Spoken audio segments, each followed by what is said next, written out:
heart of the Rocky Mountain West. I'll give you Tom Hobbs, Man in the Hat.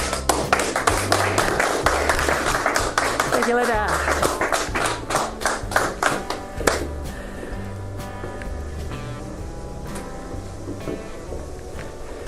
Yeah, Colorado.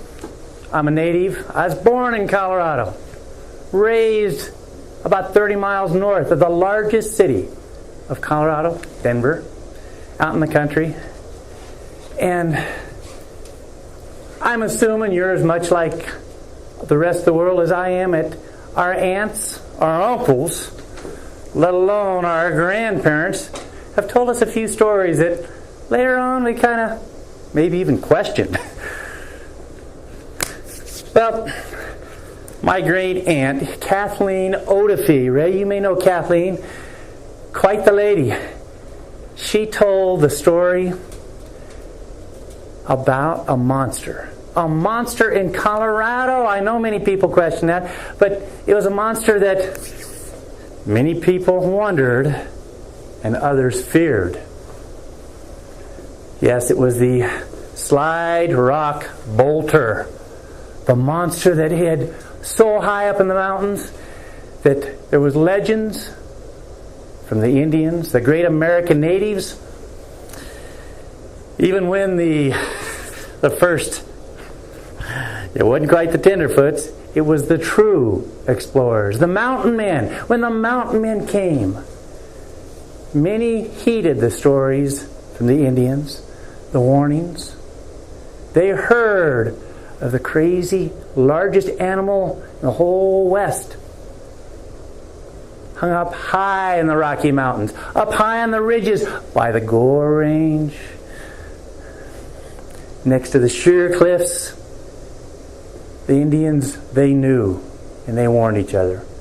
Always travel in pairs when you go over the high mountain passes. Those that went single often never came back.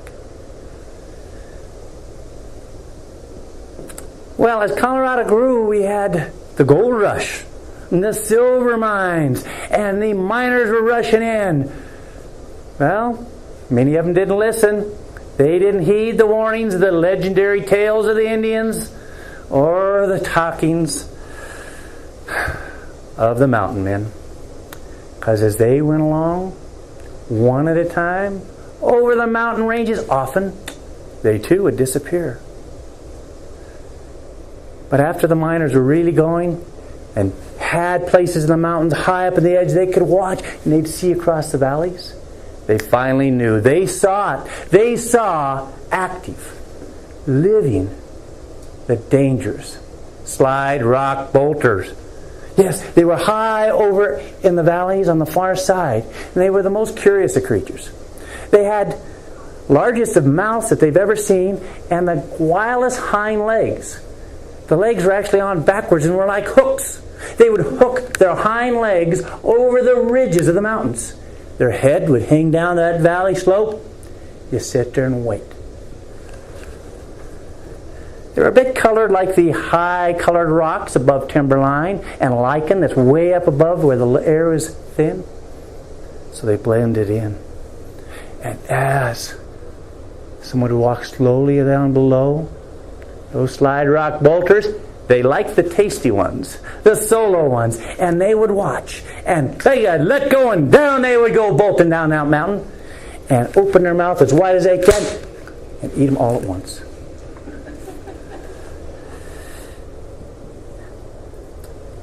As the state continued to grow, the miners got tired of losing each other. They knew it was that slide rock bolters, and they were catching them. So they finally organized. The miners got together and sat down with some bolters. They sacrificed a cow and a calf or two. They had to feed them. But they got to an agreement. No more eating the miners. The bolters would find a way. No more eating the miners. So the miners always promised they'd travel in pairs. The slide rock bolters would no longer come down on the miners. And every once in a while, they'd make sure and leave a cow or a calf, a bit of a sacrifice out for them. And it worked well for quite a while.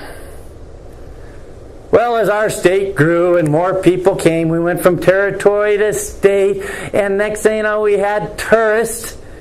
Yeah, tourists, we spell it different than some folk. Well, those slide rock bolters, they found tourists are tasty. Especially those Texan flavored ones. Oh, they liked them Texan flavored tourists, and they kept disappearing. Unfortunately, one newspaper man got to writing articles, and it hit national paper. We started losing tourist people from coming because of those newspaper article.